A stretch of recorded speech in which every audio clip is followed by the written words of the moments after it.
Today, we're going to talk about what it takes to run a cleaning business. Let's go.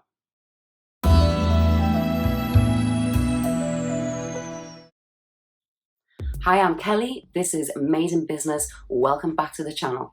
I'm here to help you start, grow, or develop your own cleaning business. So, as voted by the lovely viewers on YouTube and on Instagram, you have voted for the next topic throughout August to be how to run a cleaner business.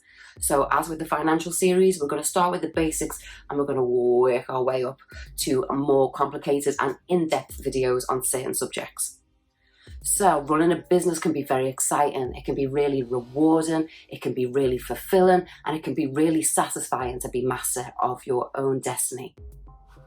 It can also be really scary, really stressful, really draining, and really exhausting mentally, physically, and emotionally. Business owners are responsible for the growth, the sustainability, the development, the smooth running, the finances, the people, the marketing, and a whole other heap of things in order to make a business successful and grow from stage to stage. In the beginning, when it's just you and you've got a cleaning round, things are pretty straightforward. Once you've got up to the maximum number of capacity for clients, which normally as a sole trader you reach through adverts, but mainly word of mouth, you can stay there, earn your money every week, restock your products once a week, do the cleaning, learn new techniques from watching people. It's all quite relatively straightforward. When things start getting complicated a little bit is when you are growing your business and when you start taking on team members, because then your job becomes to be a cleaning business owner and not the cleaning technician. And so you will have to be involved in a lot more things as the business grows. So what are these things that I keep talking about that are involved in running a successful cleaning business? Let's go to the screen and take a little look. This is a fairly basic business cycle, and each block will lead on to the next in a natural progression of growing and developing your business. This is not something that we do just on startup. This is something a business should regularly revisit in order to make sure that they're relevant, that their customer care procedures are the best they can be, that their personal development is on point. Over the next couple of slides, we're going to take a look at each circle in more detail. Market research is a super useful tool to use within your business. It's one that should be used often and is not just for startup reasons.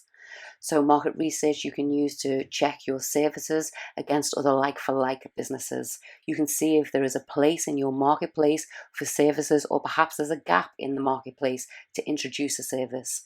It can also help you set your charge rate if you know where you want to sit and what the other competitors are doing in your marketplace.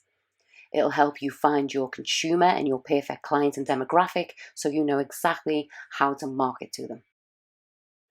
Your business plan should be your roadmap to help you get to your goals. A business plan can help you plan out the practical steps that you need to take in order to reach a goal. It can also save you a heap of time, money, tears, mental sanity by planning things out on paper before you take a leap into the real world to just try out a plan. A business plan is ever evolving and will change as your business change and your goals in your business change. Sales and marketing are separate functions, but they both need each other in order to be successful. So marketing is typically one-to-many, sending out your message to many people on perhaps social media, on your website, in a newspaper, through a leafleting campaign, etc. Sales would be one-to-one, when you go to do the house visit or the work premises visit and you do the quote and you close the deal and you take on a client. So you would need to look at your marketing strategies of how you are going to attract the right demographic and look at your sales procedures and policies of how you're going to close that deal. So HR, or human resources, are all the tasks that are involved in looking after your employees and their well-being. So your HR needs will increase when you take on members of staff and as your team grows and scales. So HR tasks include recruitment, the hiring and firing, employee benefits, disciplinary procedures, contracts of employment, and so forth. There are lots of resources online, free resources. There are lots of YouTube videos. There are lots of great HR experts that have free newsletters. And if you are a member of the Chamber or the Federation of Small Businesses, they normally come with HR advice thrown into the package. And you can also outsource it to a freelance HR person who can take care of all of that for you if it scares you to death, the thought of dealing with employees. So quality control is exactly what it sounds like on the tin. So if you started your cleaning business cleaning yourself, or you still do, that's how I started mine. When you start to take on members of staff, you have to step up and have policies and procedures in place to monitor the quality control. You need to make sure all the tasks associated with keeping your cleaning standards and your service standards high and consistent. So you want to be looking around induction and training procedures. Are all your staff trained the same way? Are they all inducted the same way? Do they all know what the expectations and requirements are? QC will help you protect your reputation, your hard work to date, your business, and your brand.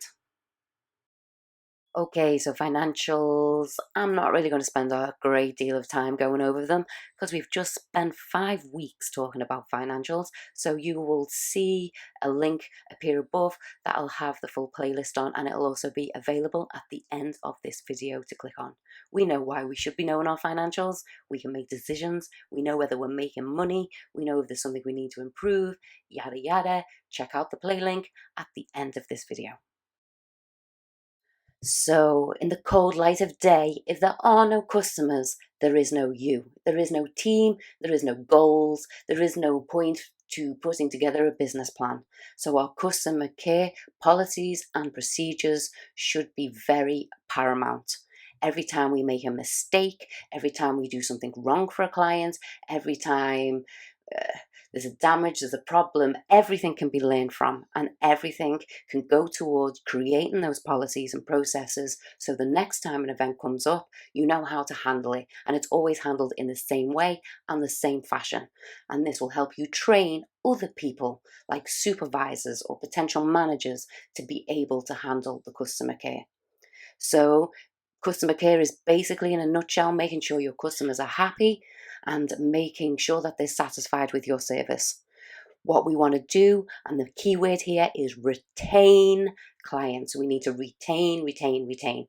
There is no point bringing on new business, doing fabulous marketing campaigns, closing every quote, and then you've just got clients dropping off the back end because your customer service is shocking. So customer care is all about retaining those clients and making sure they're happy and they become brand ambassadors of your good name, business, and brand. Last but no means least, my friends, is personal growth. As your business grows and as your business expands and you take on people and new contracts and new services, you will have no choice but to develop your knowledge, your skill sets, and your abilities within your business. Now, I'm not saying you've got to learn every task, because by no means do you at all, because tasks can be outsourced that you are not very competent at, don't feel very confident at, or are not really interested in doing, such as your bookkeeping. You can outsource that, but you should still understand how it works, because you don't ever want somebody ripping you off or trying to pull a blinder on you. So you should always have a bit of basic knowledge and understanding. In order to do that, there are a million, billion, trillion, gazillion ways to learn. There are books, there are podcasts, there are videos like this one, there are online and offline courses, there are many free courses and many, many free resources to grow and expand the old grey matter so that you can be better to do better. So, as you've seen from the diagram on the screen, running a business is several elements that all bleed into each other, and they're all as equally as important as each other once you get into a business situation where you have teams and there's more than just you. If you don't do your marketing, you won't bring on any more clients. If you don't do your credit control, you won't possibly have enough money in the bank to be able to do wages. If you don't have policies for how you induct or train new members of staff, then your service levels will be varying over the business. There are many things that all have a knock-on effect, and if there's any particular topic on that wheel you want to go over in more detail, please put it in the comments below and let me know. Over these next couple of weeks, I want to niche down and focus on some specific things that are more relevant to you on a day-to-day basis as an operational cleaning business owner. So we're going to be talking about next week how to manage a team specifically. The week after, we're going to talk about how to manage your clients. And then the week after that, we're going to talk about how to manage yourself. As with every single video and every single YouTuber, you know the drill. Please subscribe to the channel for new content released at 7 a.m. every Wednesday.